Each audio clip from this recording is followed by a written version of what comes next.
You're listening to Open Source Radio with Don Carpenter on 92.7 WGMD.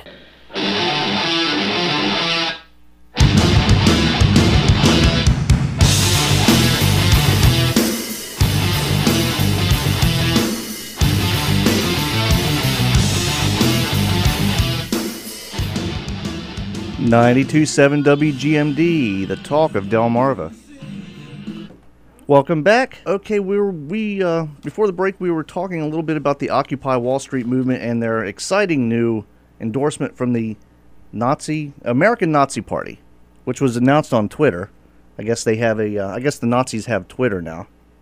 You can tell because they have like the big swastika as their icon. It's just it amazes me. And I haven't heard anybody actually repudiate these guys. Nobody's saying, we don't accept this endorsement. They're standing right beside them, and it's just strange to me. Let's go back to the phones. Hello, you're on the air. Hello, Don Carpenter, producer and now host. It's nice to hear you. This call is across from New Jersey, Whitesboro area. My name's Joshua Carter. I call in sometimes. I feel your good, strong signal hits a lot of people over in South Jersey. I don't know if you have statistics about that, but you probably do. I don't know of any statistics, but I have seen our coverage map, and we do have a pretty good signal across the bay over in Cape May and that area. So yes, yeah, we have quite a few listeners in Jersey. I guess it wouldn't be practical to have advertisers here since you are basically, out of Rehoboth, Lewis, and serving the Delmarva Peninsula basically. So all your wonderful advertisers are mostly over there. I doubt that you could get too many over here. But anyway, we love all the different programming. At least I do. And WGMD 92.7 FM is really a very special station. There are lots of the radio stations in South Jersey, by the way, some real small ones, some good ones. They have a lot of talk also. But I do listen to different ones, but I want to express appreciation to someone like you. I know haven't you done some BBC interviews? Yeah, I filled in for Jared once when, because he normally does the BBC on Wednesday, and he had to leave 1 week early, so I covered for him there. So, yeah, that was actually that was a lot of fun. That must have been very interesting. Oh, yeah. Yeah, they're great. I mean, they do a completely different format of radio than we do over here. I mean, they're very, if you listen to the show instead of, like Jared usually plays the audio the next day, but if while we're on hold, we actually get to hear what they're doing, and they're very fast-paced. I mean, 1 minute on this story, 1 minute on this story, 1 minute on this story. It's it's definitely an educational experience. I never know about fast-paced talking. I think it was Will Rogers or someone like that who said you should talk slowly and leave intervals. Well, I don't know. I guess for people to think about what you just said, but then there's the peppery pace full of adjectives, adverbs, and lots of information. And I guess when you're up against the clock, as you all know how to do, and fitting your ads and your programming in, you have to really pace it by the clock, I guess. Oh, yeah, it does take some practice. I'm still working on it, but... Well, you do a good job from what I ever hear. Well, I do try. Thank you. I noticed something today on the news about the Martin Luther King. I guess it's a memorial that's in Washington. I'm not actually sure. Yeah, it's on the National Mall in Washington. They dedicated it today. Well, I also heard something about the DuPont company, and their CEO is a woman, Ellen Coleman. She's CEO, and she had announced that DuPont gave $1 million to the Martin Luther King Jr., Dr. Martin Luther King Jr. Memorial Fund. I have had some dealings with DuPont, and I always liked them. People say big corporations. Well, I noticed DuPont over in Wilmington headquarters, Delaware. seems to be very conscious of safety and being a good corporate citizen. Their products, I always like their products too, but I just find in my dealings with, I actually had some ideas. I had a business that presented critiques of things, and they really are a company that comes to mind to me as being a very good company. So it's tricky when corporations give money to, let's say, charities or different other community enterprises and things. It's tricky because all the shareholders might not like it. They might say, hey, we don't want you giving our company's money to this fund or that fund. Oh, yeah. But I noticed DuPont's contribution to this Martin Luther King Jr. Memorial Fund was quite nice, $1 million, and I kind of applaud that. Yeah, that's definitely one that's probably, I can't imagine too many people that would find that controversial. And, you know, what you're saying actually ties in with the whole Occupy Wall Street thing. I mean, all these people are saying these companies are evil, but if you look at the state of Delaware, if you look, the state of Delaware wouldn't be what it is today if it weren't for the DuPont family. And, you know, I mean, you know, of course, every company has its downsides, and the DuPonts, you know, as a family, aren't always, you know, haven't always been, you know, fine, upstanding. But they're not at this point the sole owners. It's not it's a family company anymore. In other words, all of us can have shares. You can buy shares in any good company. You want to be a shareholder. Besides our labor, we want to have capital income. If we like a product or a company and it's making money, buy shares in it. You have a vote, and you're part of it. Every corporation is not this mystical thing. It's a board of directors representing shareholder owners to the management and president and CEO.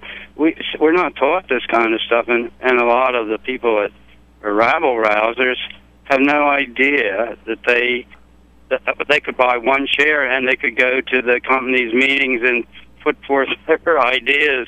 And so many pension funds, everybody is getting income from holdings of corporations, in other words. And we're not taught that properly. I don't think. A lot of I mean, I've seen signs saying corporations aren't people, but they really are. I mean, there are sure they are. They were made by people, they're staffed by people, they represent people. The corporation's just there as a legal framework for the people to work together. Exactly. And it's a wonderful way. If you go globally as a traveler or you're interested in other societies and all, it's a winning way. You can find these other countries that have dictators, or they have, let's say, communism, or all kinds of different forms, but most people seem to want to get here and be part of this type of thing. And even though we're about 235 years old, we're just a baby, we still have an awful lot going for us. Oh yeah, I mean, even as bad as things are, we're still the place to be. And, you know, you gotta look at it in an optimistic way, and things will eventually turn around. I mean, you know, there's a lot of doom and gloom, and you know, all these people up on Wall Street trying to do their best to make things worse.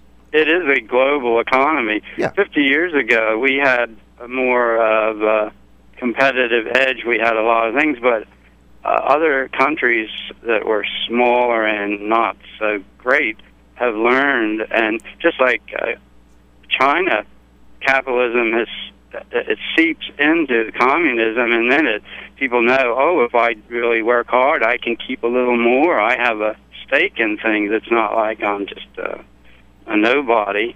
So I think this world economy is a lot for us to learn about. And when people say about jobs going overseas, yes, jobs do go overseas. Money goes to where it's treated best. And now we have cell phones. I could call Australia instead of calling you, probably in a few seconds or whatever. Yeah. Yeah, it's definitely, and you know, it's just amazing how far we've come. It really is.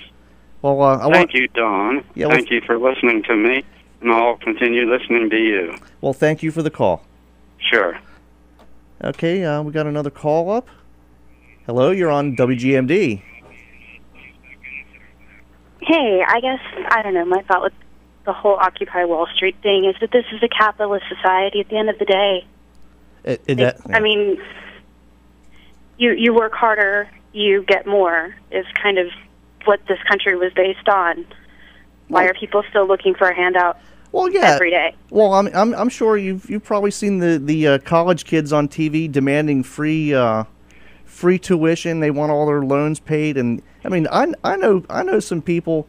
Like, I mean, I know somebody that's busting her butt to go through nursing school, and she's she's working really hard at it, and not asking any. She's not asking up in New York, asking Michael Bloomberg for help or marching on somebody's house. I mean, we need more people like that and less people like these dirty hippies. Oh, these filthy hippies. Yeah. No, I mean, there should always be a place for people to speak out for themselves, another big part of this country. But the handouts are just driving me nuts, and it sounds like everybody is anti-work. It does seem that way. I mean, anyway, have a good show. I think you're doing a great job. Thank you for calling. Bye. And we'll take one more call before the marine weather. Let's go to David in Georgetown. How you doing, Don? Good afternoon, David. How are you doing this fine afternoon? Absolutely beautiful, isn't it? It is unbelievable. Yep. I just wanted to make a comment, please, about these marches and so forth, and I think your previous caller and the one before that may have mentioned something about this, but without corporate profits or profits from any business, small or large, including yours as well as many of your advertisers, there would not be any philanthropic activity, because there couldn't be, because that philanthropic activity is created through profits. One example, which I've given on the radio before, many, many years ago in 1909, Mr. Milton Hershey, the founder of the Hershey Chocolate Company, created a deed of trust and willed his entire fortune to a school in Hershey, Pennsylvania, which serviced primarily orphan boys up until the 70s, when that was changed to include girls and everyone else who might be socially disadvantaged from age 4 to 15 years. And they have never, ever received nor have requested any federal funds, and the endowment or the value of that trust right now is somewhere around $500 million. And that's where most of the profits of the Hershey Chocolate Company go to, because the school owns, I think, a 51% stake in the Hershey Chocolate Corporation. And this, incidentally, was before 1913, when the income tax provision was made. So Mr. Hershey did an outstanding job. And also, I understand right now that I just received a letter from the Alumni Association. I'm a graduate of that school. And the Hershey Chocolate Corporation right now is constructing a brand new state-of-the-art facility several miles west of the town of Hershey. Up until this point in time, most, if not all, of the manufacturing had been centered in one major plant right in the center of Hershey. And right now they're building a major new facility, and there are no tax dollars involved with this. It's on a 1,500-acre parcel of land, and that's all I wanted to say. It's without corporate profits, there could not be any philanthropic activities. Look at the Carnegie Endowment. Look at many, many other names in corporate America, whether you agree with them or not. Oh, even the DuPonts. The DuPonts. That was brought up, yes. And they have that beautiful hospital up in Wilmington, the Children's Hospital. That's right. And now they're donating $1 million to the Martin Luther King Foundation. And without corporate profits, there would be no philanthropic activity. But this example of Mr. Hershey is one that comes to my mind, because that was done 100 years ago. The deed of trust was made in 1909. He and his wife, who was a beautiful person, never had any children. They willed their entire fortune to this school, and anyone can go there for free. Yeah. They're educated, they're clothed, they're housed, they're cared for health-wise. They live in small homes, maybe 18 to 20 people per home, students per home, age 4 to 15, and it's just an outstanding example of American capitalism at its best. Thank you. Thank you, David. And, yeah, actually, every time he tells that story, I get the smell of chocolate. It's, I mean, in a previous life, I drove trucks and I went to Hershey a lot. Spent a lot of days sitting backed up to a dock at that main plant in Hershey. And, oh, boy, the chocolate just made me hungry. And with that, we're going to check the marine weather, Fox News, a couple more important messages, and we'll be right back. The marine weather forecast is brought to you by...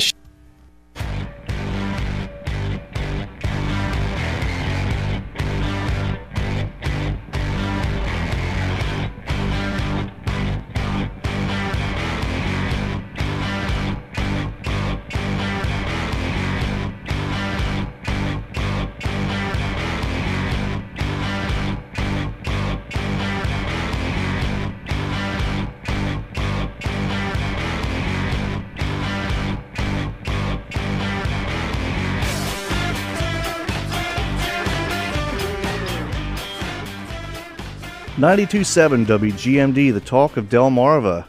It's 2:50, and we're going to move on from the Occupy Wall Street. I think we've pretty much exhausted all the avenues on that.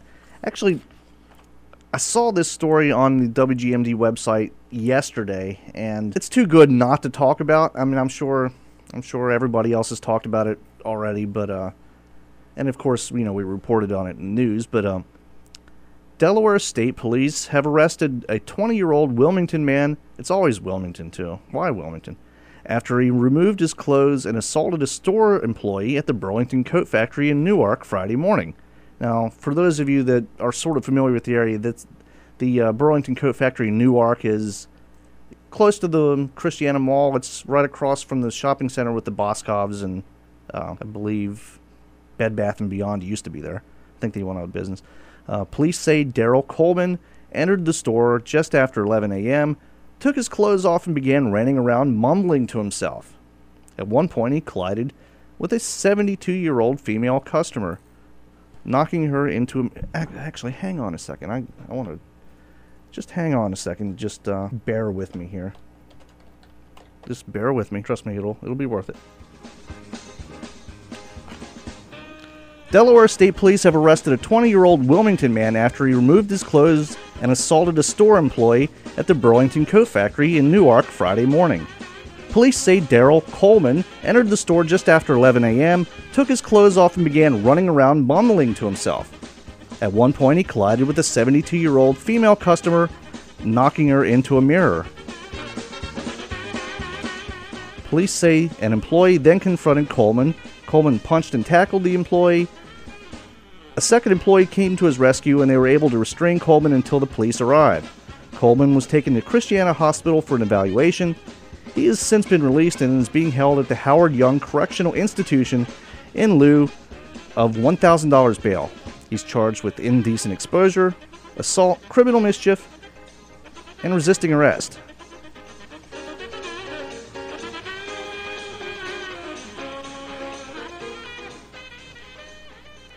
Yeah, so it's always Wilmington. Why is it always Wilmington where these things are happening? I guess it's better there than here, I guess.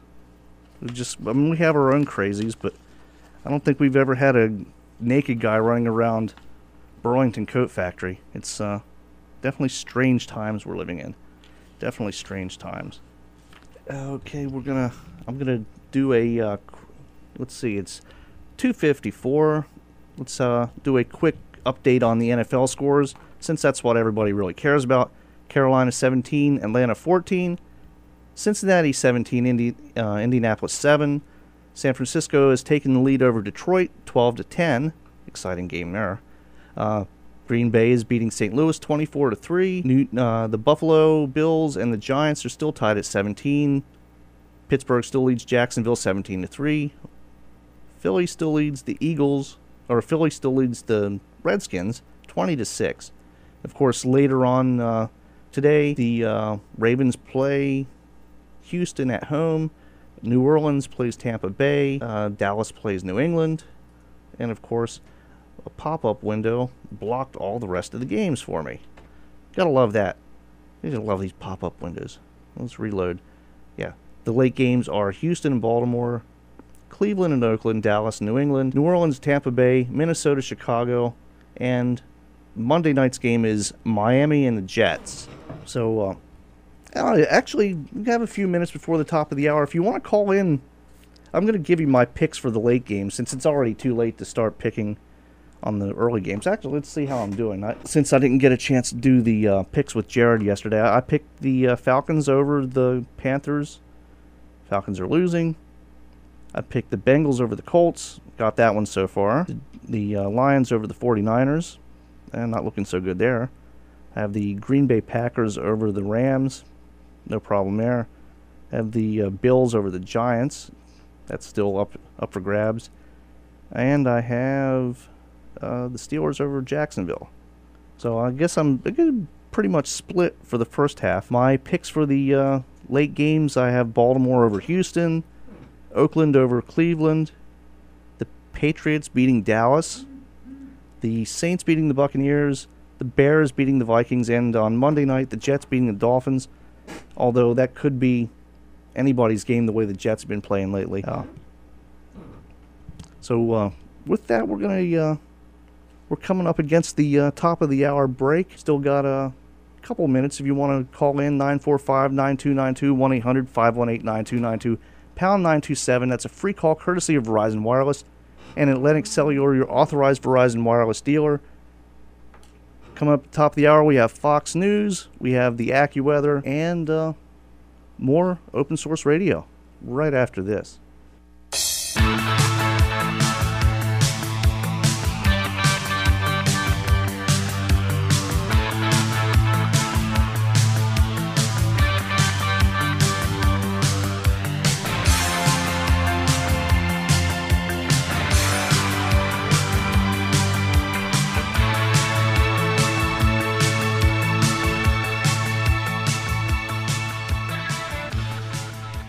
No, he's probably not going to talk about Obama today. Don Carpenter and Open Source Radio on 92.7 WGMD.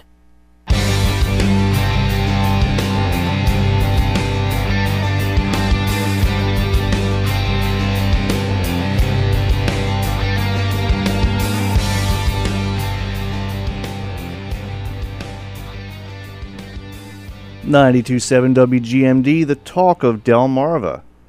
306.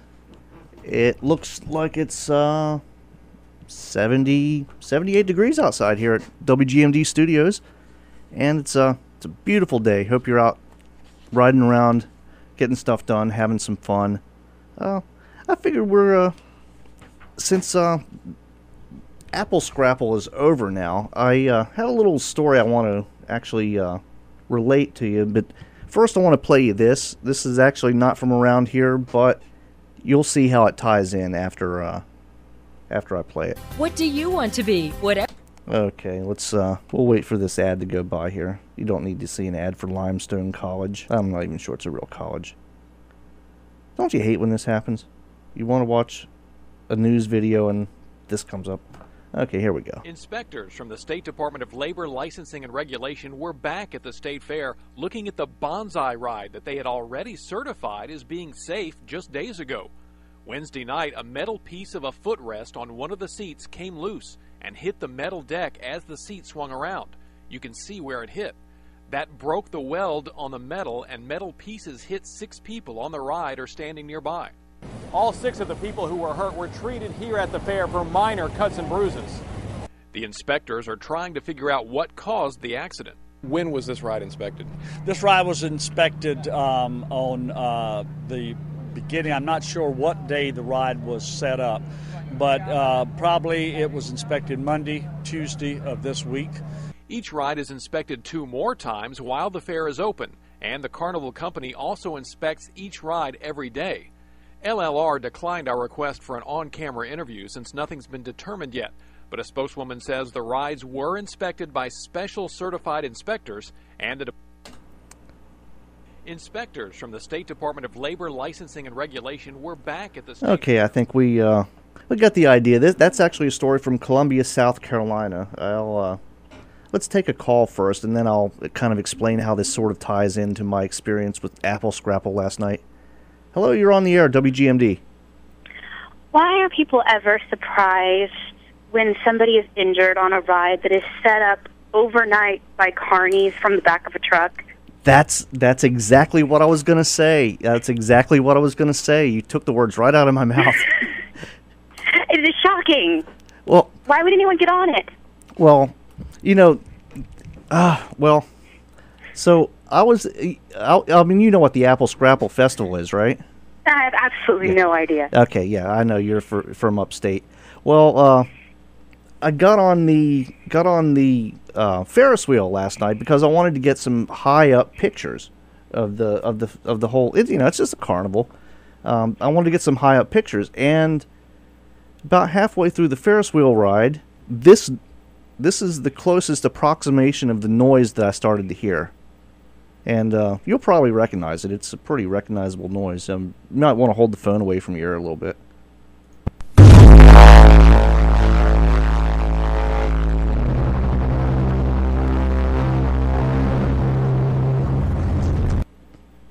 So, yeah, it sounded like the tripod things in War of the Worlds. And, yeah, the tire, I guess the tires that turn the wheel, they have like little car tires that turn the wheel.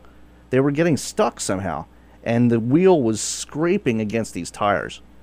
And I mean, I've never been much of one for carnival rides. I mean, I will get on them, and the permanent ones I don't mind at all. Like if you go to Wildwood or Ocean City where they're there year round, I have no problem with those at all.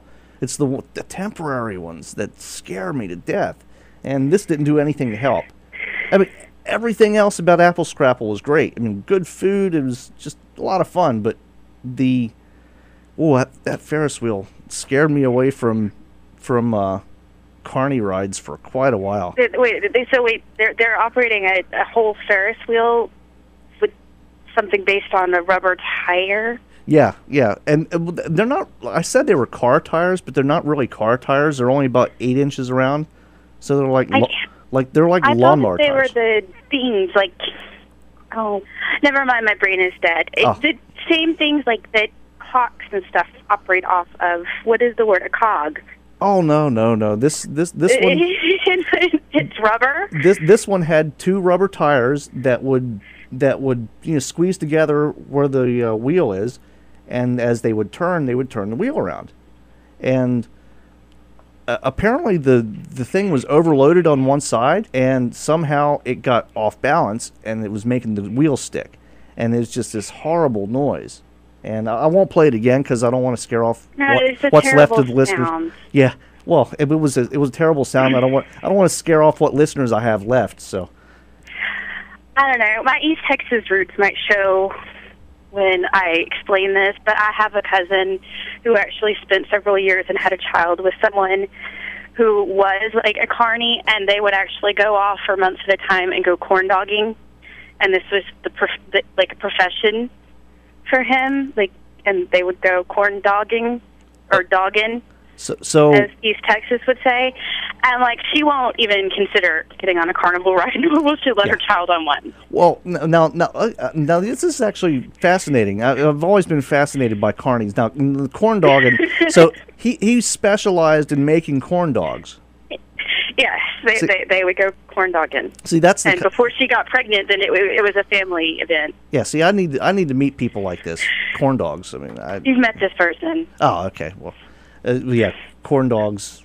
I like corn dogs. I'm going to let you get back to your show, but yeah, carnival rides, bad idea. Yeah. I'm glad I'm not alone. And actually, if anybody else out there is afraid of carnival rides or wants to talk me out of my irrational fear, 945-9292, 1-800-518-9292, pound 927 on Verizon Wireless. That's a free call, courtesy of Verizon and Atlantic Cellular, your authorized Verizon dealer. Thank you for the call. Later. And, yeah, it's just, I mean, I will say Apple Scrapple was great, but next year I probably won't hop on any of the rides. It's just, it was too much. And I'm not easily flustered by that kind of stuff. I mean, I've been on some pretty rough airplane rides with, falling a couple thousand feet because of turbulence and that kind of stuff. I've been on, cruise ships in 40-foot seas, seas knocking furniture around. And this carnival ride just got to me somehow. And, I'm sure somebody out there was probably there when it was going on, and you probably heard the noise. And don't make me play it again. We'll be right back after this.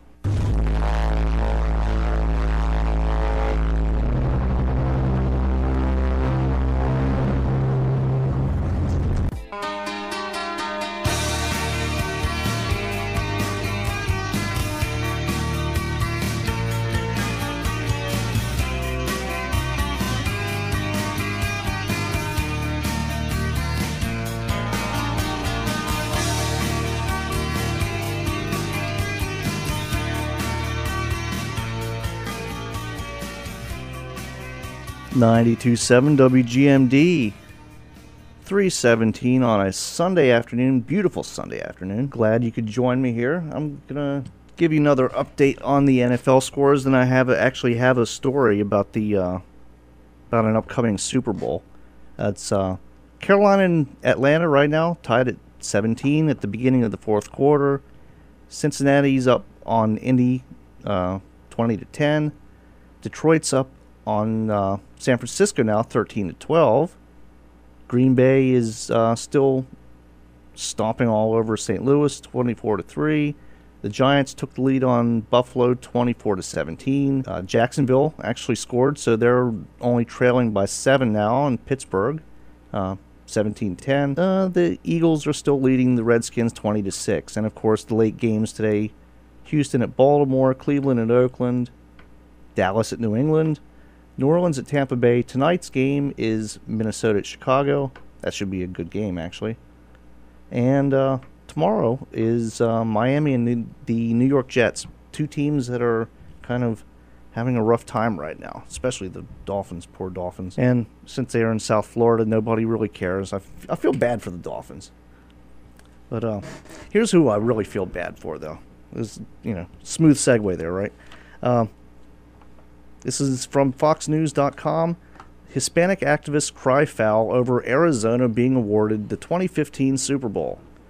The NFL's decision to pick Arizona to host the Super Bowl in 2015 has outraged some Hispanic activists who had organized a boycott of the state after a controversial immigration law passed last year. In light of Arizona's hate-based legislation, the action taken by the NFL serves as an endorsement of the state's abhorrent actions against the Latino and migrant communities, said Margaret Moran, national president of the League of United Latin American Citizens, the largest Hispanic civil rights group in the country.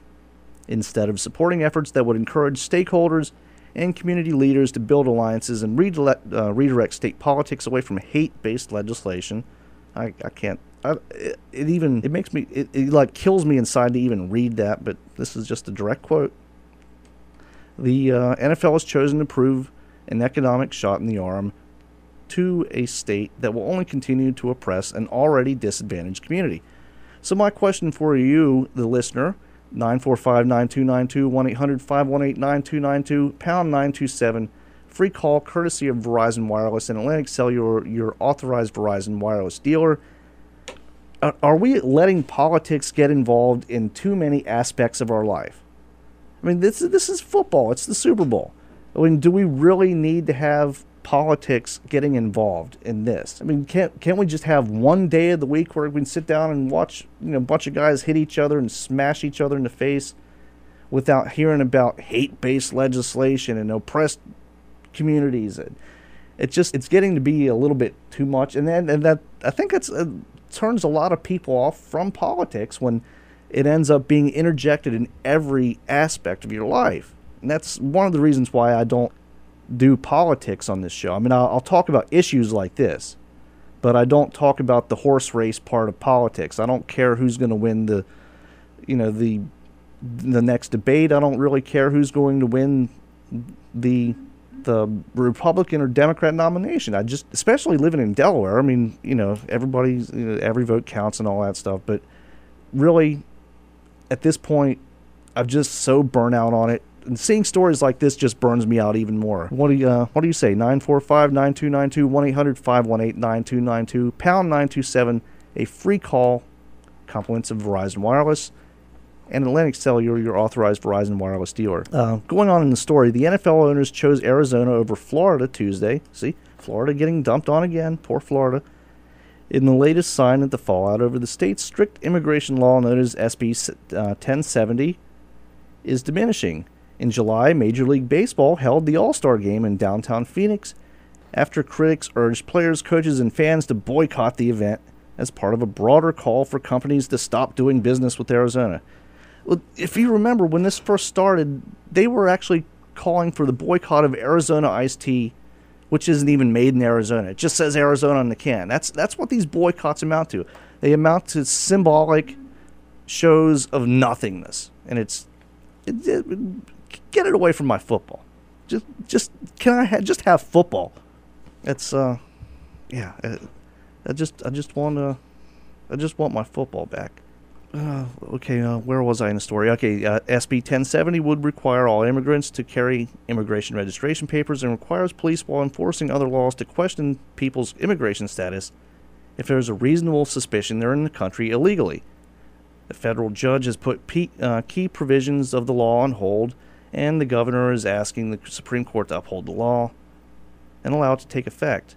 Last month, the National Council of La Raza, one of the nation's most prominent Hispanic groups, called off a boycott of Arizona it imposed in May of 2010. The Washington-based group said it canceled the boycott because it successfully discouraged other states from enacting similar laws. Apparently, it didn't discourage people from doing business with Arizona. The group calling for the latest boycott, the LAC, did not say whether it would try to revive the boycott, but made it clear that it's not happy with the NFL. The NFL turned a blind eye to the state's hateful, wasteful, and hurtful legislation that's divided communities and made enemies out of neighbors. Arizona's facing devastating budget cuts to education, healthcare, and housing. Rather than deal with such issues, the Arizona legislature is energized around legislation that is meant to instill fear in the Latino and migrant communities. What do you think? I mean, are you more or less likely to want to watch the Super Bowl now that you know that it's going to be held in Arizona?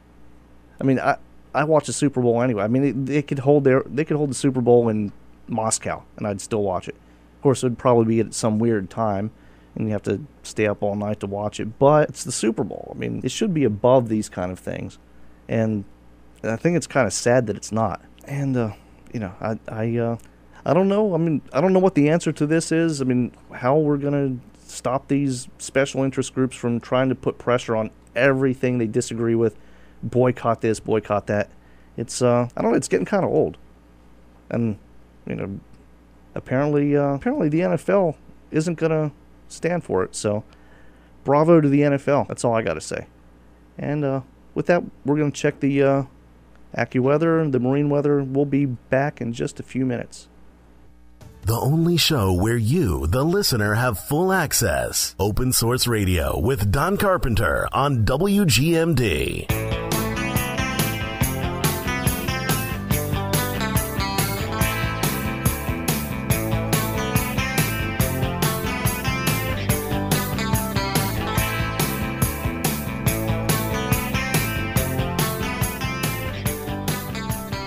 92.7 WGMD, the talk of Delmarva. It's 3:33, 77 degrees here at the WGMD studios, and it's just a beautiful day out. Like I said, I hope you're out having a good time and listening to the station. Maybe you have the football game on in the background, and you're enjoying that on the side. I'll give you an update on the scores in just a little bit. I have another question for you, though. What would you do if your favorite food was banned. I don't know. I mean, it sounds strange. I mean, because most people don't think about that kind of thing. But in California, people are lining up in these. Okay, this is a story from the New York Times. It's in Los Angeles. Lineup of people streamed into an unmarked, dimly lit storefront on Fairfax Avenue as night fell on Friday on a mashup Los Angeles block catering to religious Jews and hungry hipsters. But before long, a smattering of protesters arrived. Behind the glass doors, an act of culinary defiance was taking place. In 8 months, the sale of foie gras will be banned in California. But for 7 hours on Friday night at a restaurant appropriately known as Animal, 3 chefs presented an 8-course meal that was nothing short of a glorification of this soon-to-be outlawed delicacy. There was smoked foie gras, roasted foie gras, steamed foie gras, and liquefied foie gras injected into, I can't even pronounce that, agnolotti. It was served with veal tongue, yogurt, prosciutto, mustard ice cream, and truffles. There was even foie gras dessert, a brownie sundae with foie gras chantilly. With all of its gluttonous excess, with the backdrop of animal rights protesters, the sold-out dinner became the fattiest of food as political protest, offering a clash of competing passions in a battle that has reverberated across the nation but finally settled here, the first state in the nation to criminalize the sale of foie gras, the fat and liver of a goose or duck. I'm going to go off the page here, and I mean, I'm sure everyone out there knows how foie gras is made. They take a duck or a goose and they force feed it, and they just force feed it, and its liver gets fatty from all this being force fed, and then they use the liver to make the foie gras. And I mean, I'm not a big fan of the stuff, but a lot of people do like it.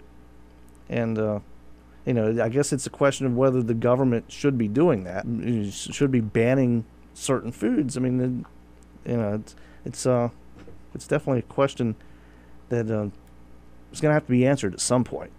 But my question for you at 945-9292, 1-800-518-9292, pound 927, free call, compliments of Verizon Wireless and Atlantic Cellular, your authorized Verizon Wireless dealer. My question for you is, what food would you actually go to one of these dinners and sit down and eat, even if there are protesters outside? Even if people were going to protest, what food would you go to? What food would you go to bat for? I mean, for me, it'd probably just be simple plain steak. If somebody tried to ban steaks and red meat, I'd go sit in a restaurant every night and eat a big, huge, bloody steak right in front of them just to rub it in their face. And I'd keep doing it until they hauled me off in handcuffs. I mean, I don't stand up for a whole lot of things, but I would stand up for red meat. So back to the story.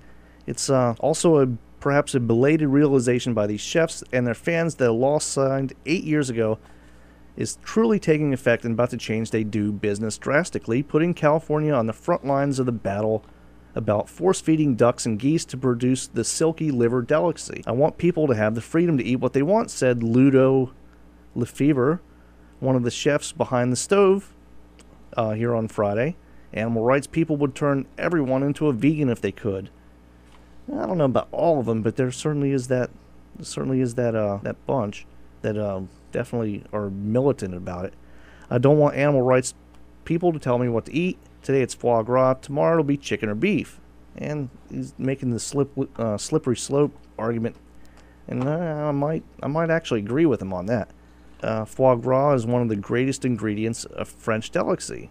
I was born and raised with foie gras. It's like if you took kimchi away from the Korean people. Well, yeah, but kimchi's, if I remember right, kimchi's just rotten cabbage. I mean, I don't think there's any animal products in kimchi. I could be wrong.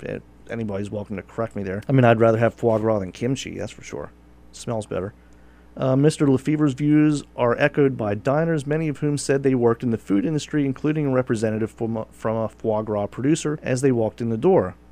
There's a lot of misinformation out there, said Tom Fear, a Los Angeles lawyer.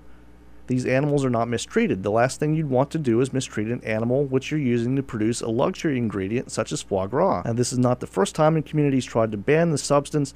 It was outlawed in Chicago in 2006, producing a backlash from restaurants that speakeasy-like served foie gras secretly.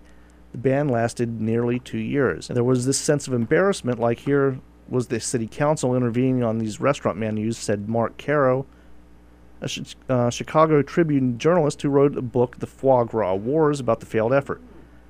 But the California law was approved overwhelmingly, and support for it appears as strong as ever. On the other side, there's nothing short of a cult-like following for the white-toqued leaders in the kitchen. Friday, Mr. Lefevre, who has pioneered pop-up restaurants across the country, and the two the animal's name of the restaurant, chefs, John Shook and Vinny DiTolo. Mr. Shook said 320 spots for the You Gotta Fight for Your Right to Foie, that's a horrible name, dinners on Friday and Saturday sold out in 16 minutes. 4 telephone operators were assigned to deal with the crush. Well, at least they got it over with quickly. And that was at $175 a head for food alone, with an additional $50 for wine, beer, and champagne pairing. Yeah, I don't know, $225 for one meal. I don't know. I mean, but then again, I'm not a big foie gras fan, so maybe somebody out there has to have a food that they're willing to fight against protesters for. Maybe it's crab cakes. Maybe that's, since we're kind of in a seafood producing area, maybe it's crab cakes around here. Or keeping in the theme of the weekend, maybe it's apple or scrapple. Oh, I don't think anybody would try to really ban either of those. There was never very much doubt that the night every dish intended for the evening on a menu that was kept secret until the last minute would be daring and gastronomically gratifying, if a bit overwhelming. Many diners were comparing themselves to the aforementioned ducks as they waddled out. That's actually kind of ironic. They're eating this liver that's made from stuffing the duck or goose, and then they're stuffing themselves with the liver. Well, they had John L. Burton, the former state legislator who sponsored the bill. Here's his comment. This is the guy that sponsored the bill to ban foie gras. He said, good for them. If you give me the address of the restaurant, I'll be outside selling Lipitor so they don't all get heart attacks. This is like what they did before Prohibition. Everybody was giving away the booze, whatever makes them happy. He sounds a little bit, this guy just doesn't sound like a lot of fun. I don't know. I mean, I just, it's another one of those things where it's somebody wanting to take away from everybody else's fun. I mean, trying to take the Super Bowl, now trying to take foie gras. What's next? I mean, when they come for beer, I think people might actually be outraged. And with that, we're going to take a short break. We'll be back right after the AccuWeather and a couple other important messages.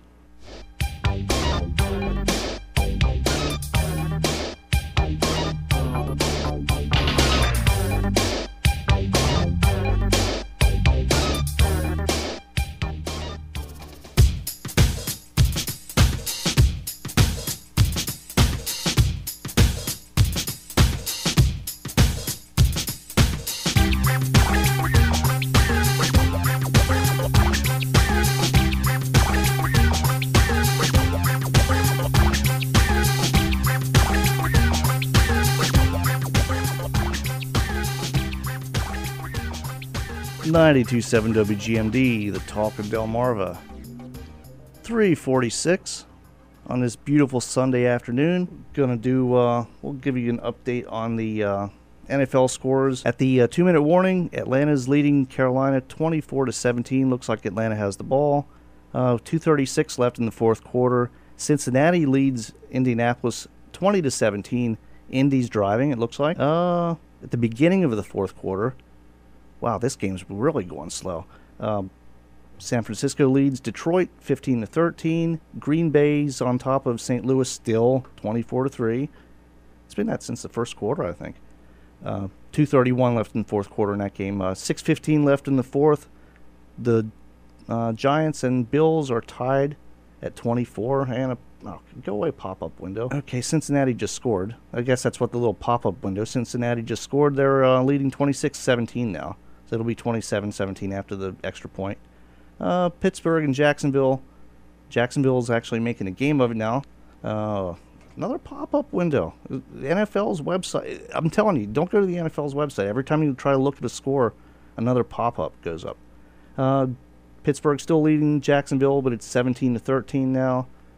And Washington is still, they're still losing to Philadelphia 20-6. And look, this highlight alert window, pop-up window comes up that the safety got a tackle. Really, I mean, that's what safeties do.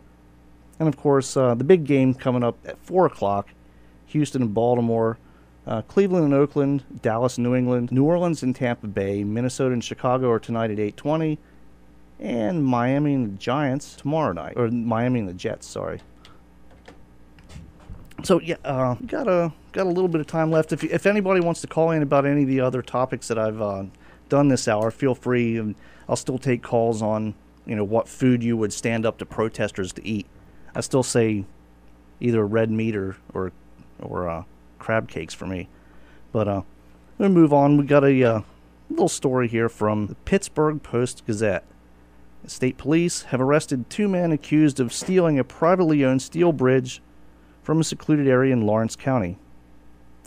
Yeah. You heard that right. They stole a bridge. I think it worked so well the first time. Let's try this again, because I'll run everything into the ground. State police have arrested 2 men accused of stealing a privately owned steel bridge from a secluded area in Lawrence County. Police said that Benjamin Arthur Jones, 24, and Alexander Williams Jones, 25, used a torch to tear apart the Coverts Crossing Bridge late last month or early this month. The bridge has been in North Beaver Township since at least the early 1900s and was worth an estimated $100,000. What do you do with the bridge? I'm assuming they stole it for scrap metal. The Joneses, both from Newcastle, not Newcastle, Delaware, it's Newcastle in Pennsylvania, were being held in the Lawrence County Prison on $25,000 bail. According to court records, they face felony charges of criminal mischief, theft, receiving stolen property, and conspiracy. Police report did not say whether the men were related, and the investigating officers were not available to speak on Friday. I don't know, kind of have a feeling these guys were related. Haven't seen the mugshot, but Gary Bruce, a spokesman for Newcastle Development, which owned the bridge, said after the theft, a nearby business infrequently used the bridge to transport materials, and there's another road workers can use in its absence. Some people in Lawrence County believe that Coverts Crossing might have been haunted. The Historical Society, in a video about haunted spots in the county, says some residents claim that a beautifully dressed woman haunts the bridge on prom night. Oh, it's one of those hauntings. Everybody has one of those. So, I mean, is this the craziest thing you've ever heard of somebody stealing? I mean, I've heard of people stealing pretty much anything for scrap metal, but a bridge. I mean, how does that even come to? Hey, let's go steal this bridge. How does it come into somebody's mind? I mean, even if you're a hardcore drug addict and you steal metal all the time to pay for your habit, how do you come up with the idea to steal a whole bridge? And what do you do with it? I mean, there wasn't a picture of the bridge in the story, so I don't know how big it is. I can't imagine it's very big if 2 guys can tear it apart with blowtorches. I really can't. It's mind-blowing, but it gives guys like me something to talk about. Oh, what's the craziest thing you've ever heard stolen? 945-9292, 1-800-518-9292, pound 927. Free call, compliments of Verizon Wireless and Atlantic Cellular, your authorized agent for Verizon Wireless. Coming up after the news at the top of the hour, got a little discussion topic that I think might strike a chord. It's a musical pun, and I'll just put the question out there now, so you can kind of think about it over the top of the hour break. But how many original members does a band have to have before? I mean, how many original members can a band lose before they lose the right to stop calling themselves by that band's name? And there are. I mean, I have a list. I always have a list. Lists are the staple of radio. But yeah, we'll talk about that after the top of the hour. Kind of keep you updated on the football scores. The 4 o'clock games will be starting, so I'll kind of keep you updated on that. I'll be paying attention to the Ravens game, trying to multitask and do a show and try to keep on top of the Ravens at the same time. But with that, we're going to take a short break. We'll be back in just a few minutes.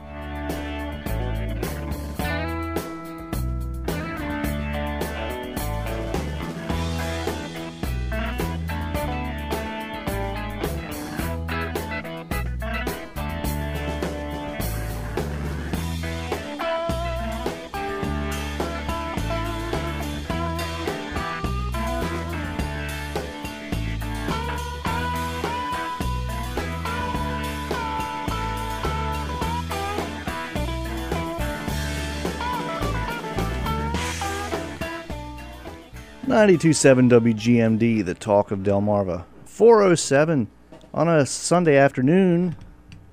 78 degrees here at the WGMD studios. Looks like it's still beautiful outside. So if you got some stuff to get done, get out and do it now. I think we're expecting.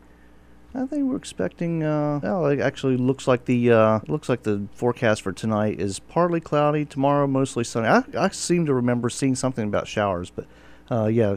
Tomorrow mostly sunny with a high of 71. Tuesday, a mix of sun and clouds with a high of 74. Going to be some beautiful days out there. Okay, before the break, I actually posed a question about your favorite bands. I mean, everybody has a favorite band that has lost members. You know, usually it's ego problems. You know, musicians tend to not get along with each other a lot, so they they have breakups. Sometimes, some kind of tragedy happens where where one of the members, or more than one of the members, in some cases of the band, passes away. How many members of a band have to be left for the band to actually continue calling itself by the same name? The reason I ask this is actually, as most of you probably know, Guns N' Roses. They're actually one of my favorite bands of all time. Most of you probably don't know that, but they are still on tour. But the only original member of the band is Axl Rose, and it just, let me see if I can get some audio of what they sound like these days. It's just, they're just not quite what they used to be. Of course, it's 25 years later, of course. So let's see if we can get some audio here, and you'll see what happens when you lose all of your members except one guy. And of course, the internet wants to go slow for me now. That's the way things go around here. Well, while we're waiting for that, of course, everybody knows the history with Guns N' Roses. The guitar player Slash left, I think, in 1993. Pretty much everyone left with him. And Axl took 14 years to make a follow-up album. And, okay, let's see. We got some... Okay, we'll listen in here. Boy, Axl looks bad.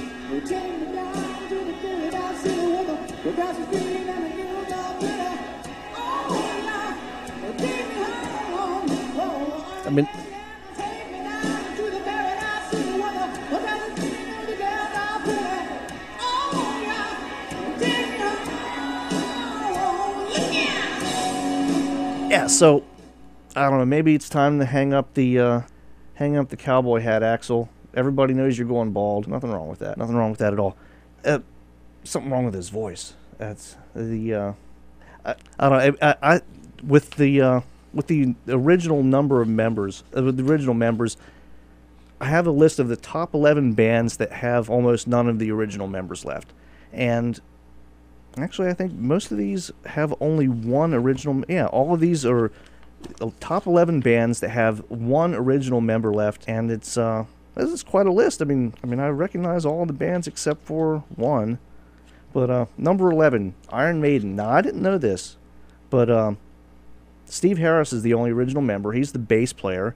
Started the band in 1975 as a 19-year-old. Over the past 35 years, they've gone through a number of lineup changes with Harris as the only person who has been a member since the group's inception. The guitarist, Dave Murray, who remains with the band, joined them just 2 months after they formed. So technically they only have one guy left, but they've gone through 3 lead singers. They've gone through a bunch of guitar players. They've had a bunch of lineup changes, and that's one of the bands that I don't think was actually hurt. because they the guys that they brought in kind of fit the mold, I guess you would say. So I give them a thumbs up. They can keep the name. I don't know this next band. I don't know why anybody would want to keep their name, but New Riders of the Purple Sage. David Nelson, the guitar player, formed the band in 1969 with John Marmaduke Dawson, Robert Hunter, Mickey Hart, and some guy named Jerry Garcia. Oh, okay, I know these guys. The group, after Bob Matthews and Phil Lesh replaced Hunter on bass, would open many Grateful Dead shows in the early 70s and went on to find commercial success with a new lineup featuring Buddy Cage without Lesh, Hart, and Garcia later in the decade. They were revived in 2005 with Nelson as the only original member. So, I mean, since I've never heard of these guys, I'll give them a pass too. I mean, the name's not really worth anything. It's not like Pink Floyd where they're trying to use the name without all the original members. That name's worth something. These guys, not so much. Foreigner. That's a band that everybody's heard of. Mick Jones founded Foreigner in 1976 with Ian MacDonald and vocalist Lou Gramm. Since 2002, Mick Jones is the only surviving member. So, let's go to the phones. Hello, you're on the air, WGMD. Hey, good afternoon. I'd like to correct you. Actually, in the New Riders, Buddy Cage is in there as well. Oh, he's with the band now? Yeah, well, he has been. I had the great opportunity to see him over the past 4 years, about 4 or 5 times. Play really well. Oh, wow. I mean, really, really good musicians. David Nelson played on Working Man's Dead, and had various other associations with the Grateful Dead and various capacities, but God, they really, they really can play, man. Oh, I guess maybe I was probably born a couple years too late to be like a major Deadhead, but I remember the Dead, but I guess that wasn't always my scene. So this is like more of a country side of the Grateful Dead. Jerry Garcia was, very much into the pedal steel, and he had a thing for, a country sound, and these guys kind of, carried their, his whole emphasis and joy of country. He had, too much time with the, he had too much business with the Grateful Dead to stay with the New Riders, so that's why, he got out of it. I'll see. Now, learn something every day. That's pretty cool. But some kick butt country. I highly recommend the Adventures of Panama Red. While we have you on the phone here, let's take a look. I assume there's probably no obscene lyrics or anything, right? Certainly not. Okay. In fact, they often speak of God and the church in some of their music. Oh, cool. I mean, I'm trying to bring it up on online right now. We'll give it a listen. See, I like hearing about music that I haven't. It's not even new music, but it's something that I haven't experienced before. So it's been the kind of the back chambers of history that you have to really dig and find out and research it, and it's not played on regular radio, that's for sure. Oh yeah, I consider myself fairly well versed in music, and like I said, I'd never heard of them. And you know what? They came to Bike Week, and the disappointing thing is where they were going to play. It's a Sunset Grill. Somehow mixed up with a promoter, and they were delayed. And I went down there, and next thing it is like 9 o'clock, and heck, they're not going to play. And then I leave, and I find out the next day they had played later that night. Oh, okay. Well, okay. I got a video of them up. This is them playing at a festival, it looks like in 2010, so it's fairly recent. Yeah, they were in Ocean City, a couple weeks ago. Oh, they play Sunfest? Well, yeah, they did, and, I went home, and I was under the impression they were not going to play because everything was just not working. They were supposed to start at, 6 o'clock. Oh, wow. Of course, remember the rain that week. Oh, yeah. Yeah. But, it's just kind of neat that they were in our hometown, and they really are doing things. I tell you what, this, I assume it's, I guess it's David Nelson playing the guitar. He can play some guitar. Oh, the guy, yeah, it's really quite a genius. Look up another tune, Midnight Moonlight. Okay, let's take a look. One of the albums as well, and very, extremely good musicians. I mean, real pickers, you know? Oh, yeah. Let's see. I got Jerry Garcia Band, Midnight Moonlight. Oh, see, I recognize this song. I do. Right. Yeah. Like I said, I wasn't really an expert on the Dead, but I do recognize, and, you know, Jerry Garcia. But, well, they really do cover a lot of different music. Yeah. Oh, yeah. They're definitely very, very talented. You know, he actually did, there's this jazz guitarist, Merle Sanders, he played with. I mean, he's done, you know, so much diverse stuff. It's really amazing that he actually did. Yeah, you really don't see that too much anymore with the musicians these days. They usually play one kind of music and just kind of stick with that. Right. Yeah. I mean, you know, a classic case, your Kid Rock. You know, he's certainly got his genre. Yeah. I mean, and he's been able to remain relevant for longer than most musicians these days do. I mean, he's been around for 15 years now at least. Sure, sure. But he plays all kinds of different stuff, and he continues to remain relevant that way. I think it's the country side of his style that keeps him kind of relevant. Because it seems like in the underpinnings of the music world that really people really just kind of go back to the the root stuff. Country. More of the traditional. Gillian Welch and. Oh yeah. Well, country fans tend to be more loyal. They don't dispose of their musicians quite as quick as pop or rock music do these days. That's funny. Yeah, good point. Certainly. Yeah, I mean, pop, especially pop music these days. I mean, everything's pretty much interchangeable, and they just dispose of them every 6 months or so. There's a new big artist, and then 6 months later, you don't hear from them anymore. So it's yeah. I guess it's just the way it is. Yeah, and just the nature of the business these days. Well, that's certainly in the pop environment, but certainly in the undercurrents, there's always going to be lots of talented musicians really keeping a lot of genres or styles of music alive. Oh yeah. So there you have it. Just wanted to chime in and share some of that info with you. Well, I appreciate that. Appreciate that a lot. It's always good to learn something new. I want to thank you for the call, and we'll let Jerry play us out to the break, and we'll be right back after the AccuWeather.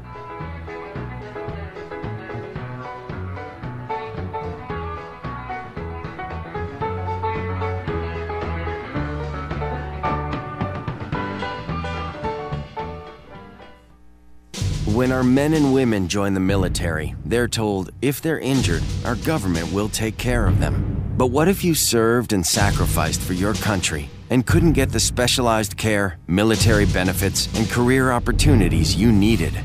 Chris Sullivan was on patrol in Iraq when a sniper's bullet severed his spinal cord, leaving him paralyzed. He's one of the 85% of veterans with severe disabilities who are unemployed. Keisha Wright, Paralyzed Veterans Counselor. We got people who have amazing abilities, and they're just not having the opportunity to go back to work and live their full potential. Paralyzed Veterans of America is on a mission. Mission ABLE, to help our seriously wounded veterans receive what they need most: care, benefits, and jobs. Army Sergeant Chris Sullivan. If it wasn't for PVA, I would not be where I'm at today. I would have never had this job opportunity. Join the mission at mission-able.com. WGMD Radio gets results. Hi, this is Bill Schreider of In-N-Out Tires and Auto Care. I've been advertising on WGMD for the past year as a sponsor of their Sports Booster Scholarship Program, and I've had great success with their Smart Cash. Consistent advertising is the key, and I would highly recommend WGMD for your advertising investment.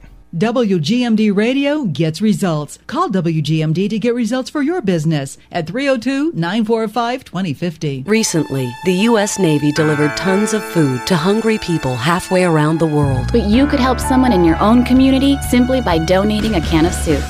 Last week, a Navy doctor saved the life of a total stranger. Just like you could by giving a pint of blood. The men and women of America's Navy do some amazing things to make the world a better place. So can you, whether it's by donating food or simply giving time, right in your own backyard. Brought to you by America's Navy. This is your local Weather Channel with AccuWeather 24 hours a day. 92.7 WGMD. Mostly sunny and breezy for this afternoon, high 73. Breezy again tonight, otherwise partly cloudy, low 56. Partly sunny for tomorrow as you head back to work with a high of 71. Partly sunny again for your Tuesday, high of 75. Rain is likely Tuesday night into Wednesday. For WGMD's exclusive AccuWeather, this is Jason Lord.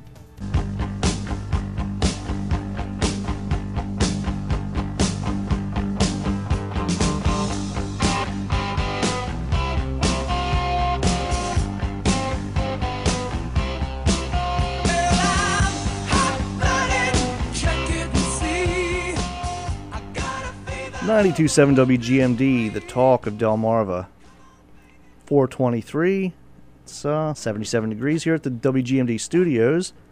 We're going over the list of the top 11 bands who only have one of their original members. We've already had one correction on the list.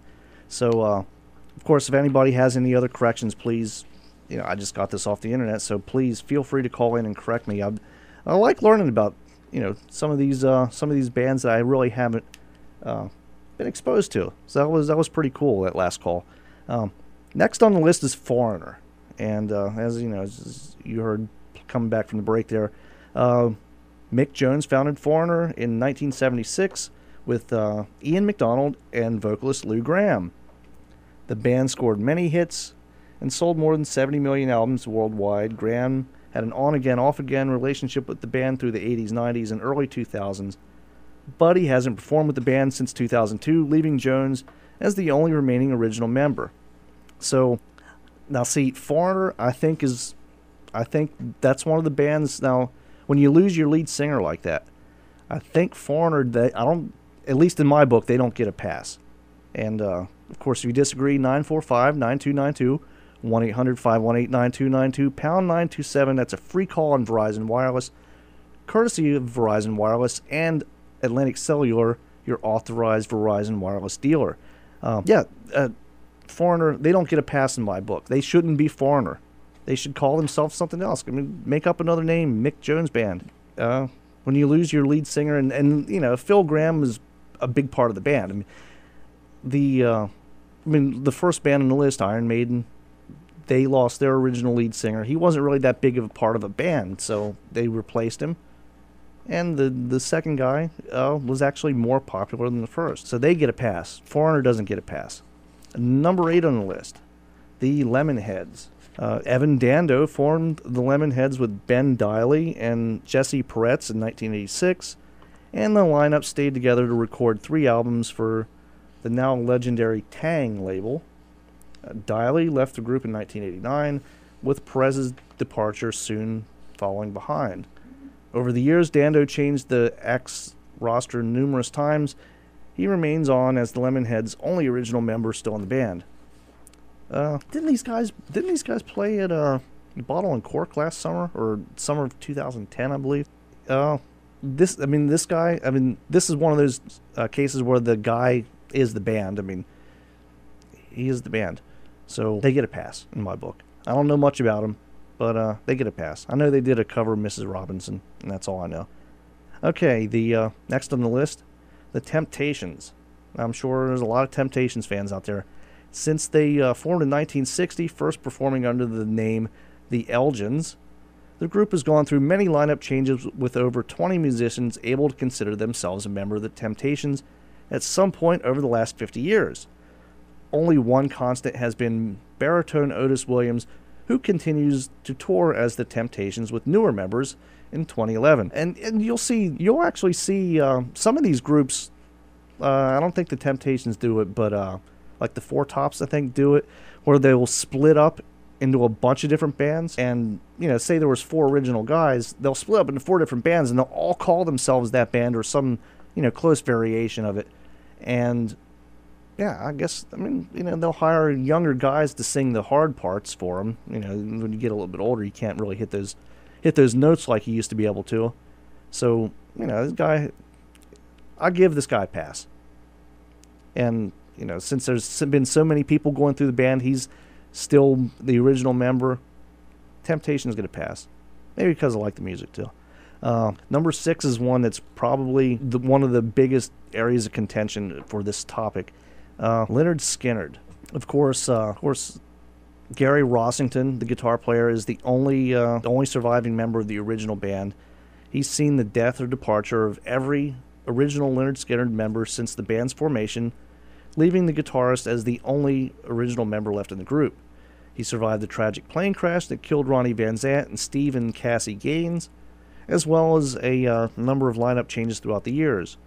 Lynyrd Skynyrd still performs with a completely different set of musicians surrounding Rossington than the band that started in Jacksonville. I gotta pull the card on Skynyrd. They're not Skynyrd. That's the band that's touring right now is not Skynyrd. And to tell you the truth, I think when Ronnie Van Zant died, they should have just hung it up.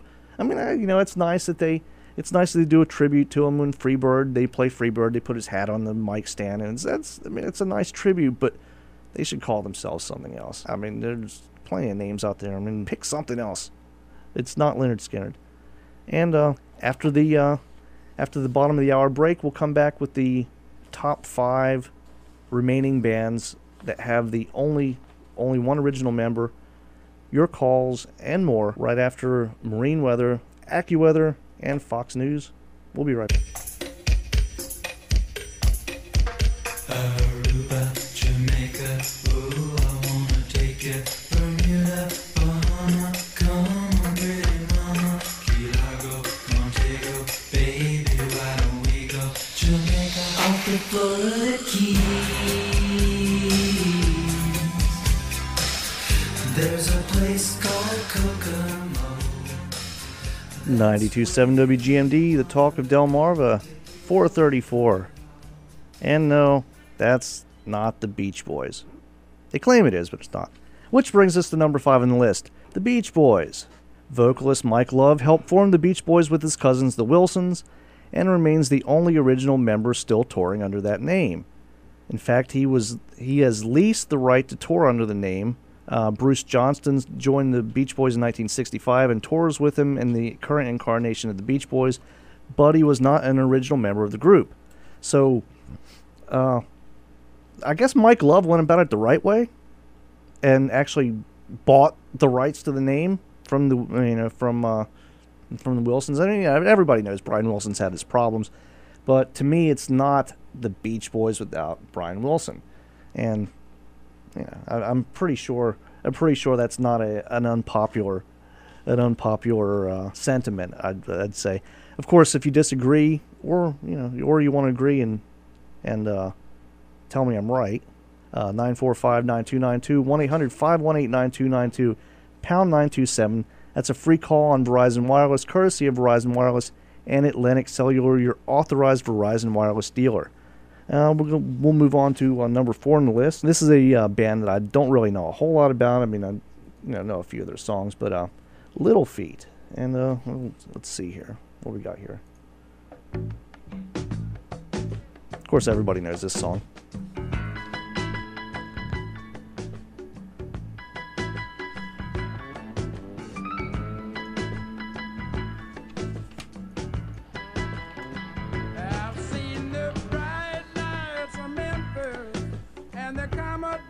Yeah, so the original version of Little Feat was founded shortly after Lowell George and Roy Estrada's departure from the Mothers of Invention, which was Frank Zappa's band, and featured George, Billy Payne, Richie Howard, and Estrada. Estrada left the band in 1972, George died in 1979, and Hayward passed away last year, leaving Payne as the only original member.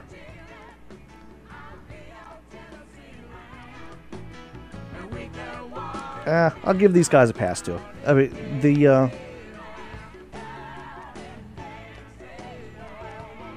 I'll give him a pass. I mean, he's one of the original members, and I mean, he is just the keyboardist. But yeah, I mean, 2 of the guys died, so I mean, can't really blame him for that.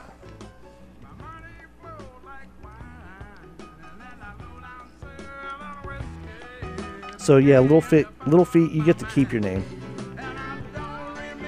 Of course, if anybody else has any suggestions for bands that shouldn't be calling themselves that, please feel free to call 945-9292, 1-800-518-9292, pound 927. Free call on Verizon Wireless, courtesy of Verizon Wireless and Atlantic Cellular, your authorized Verizon Wireless dealer. Number 3 on the list, and I can already tell you what my answer is going to be to this one. I mean, this one's a no-brainer. It just takes a little bit to come up here. Time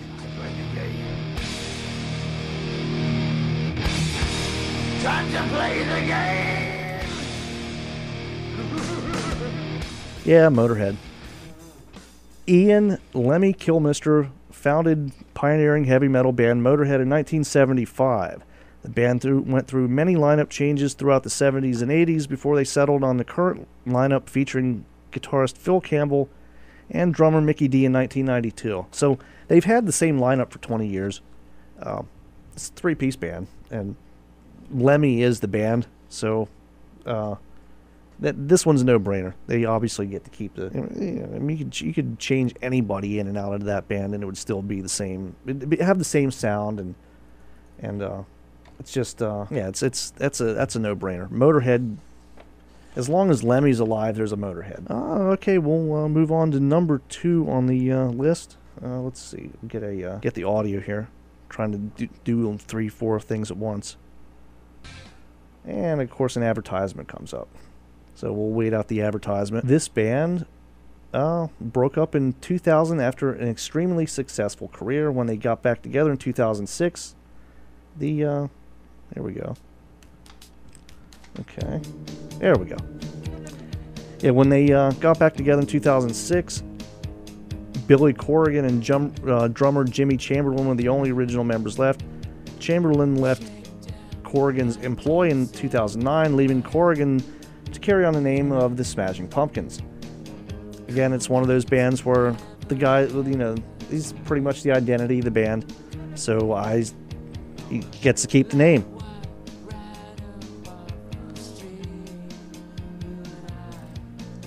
I mean, yeah, I don't know why I'd want it, but so yeah, that's the Smashing Pumpkins. They're number 2 on the list, and you know what? Obviously, number 1's probably not going to be a surprise to anybody, but we're going to take a little short break, and we'll be back right after this and finish up the list.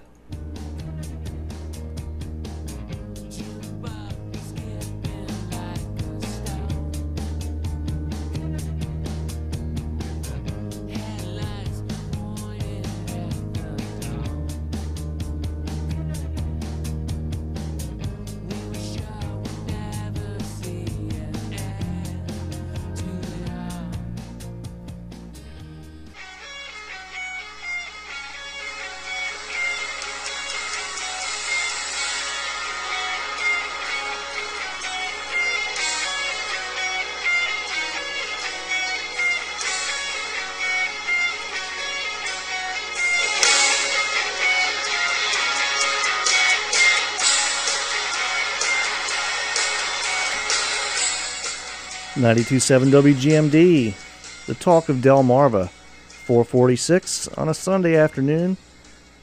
Before we finish up our list here, I want to give you the we have the final scores for the first half of the NFL schedule for today and the ongoing games here. We got Atlanta beat Carolina 31-17. Cincinnati beat Indianapolis 27-17.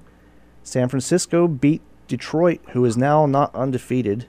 Detroit finally gets their first loss, 25-19. Green Bay beat St. Louis 24-3. The New York Giants beat the Buffalo Bills 27-24. Pittsburgh beat Jacksonville 13-7. Hang on a second here, pop up. In the first quarter, Dallas and New England are tied at 3. Baltimore is leading Houston 7-0. Oakland is leading Cleveland 7-0, and New Orleans is leading Tampa Bay 7-3. And of course, tonight's game, Miami and Chicago, or Minnesota and Chicago, and tomorrow night's game is Miami and the Jets. So before the break, we were been talking about the bands that should they keep their name after they lose all of their members, and of course the notorious top of the list would be Guns N' Roses, as I mentioned before. In reading Slash's autobiography, the former Guns N' Roses guitarist mentions how adamant vocalist Axl Rose was to take membership of the band's name over the years. Slash found out why after Rose sent all the members of the group packing and reformed with completely new members. Axl still tours under the Guns N' Roses name without any of the other guys who helped create the legendary band. As great as the band was, I mean, and as bad as they are now, I mean, Axl does own the name, and I mean, as much as Slash was a part of that band, I don't think he has any claim to the name, and I think he's given up on that years ago. I mean, now he's everywhere. I mean, he's playing in kids' shows and everything else. So, I mean, there's even a rumor that Slash might not even really exist. He might be like Santa Claus. It might be parents dressing up like Slash. Yeah, that's a South Park reference. But if you have any comments on this, 945-9292. We still have a few minutes left before the top of the hour. 945-9292. 1-800-518-9292. Pound 927. That's a free call on Verizon Wireless, courtesy of Verizon Wireless and Atlantic Cellular, your authorized Verizon Wireless dealer. And we'll let's see here. We're gonna move on from the. Let's see. I had one more topic here. It's a little short one that I'd like to hear some comments on. Kind of finish up with a little bit more serious story. This is a House bill that would criminalize satire of the Transportation and Security Administration. Well, actually, let's take a call before we get into that. We'll take a call. Hello, you're on the air. Hey, I don't know if I missed the reason earlier, but how come Steve Bryan's not on today, please? Oh, Steve actually had a surgery a couple days ago to get the last of his cancer removed. Oh, that's good to know. So he's completely cancer-free, and he will be back next Sunday.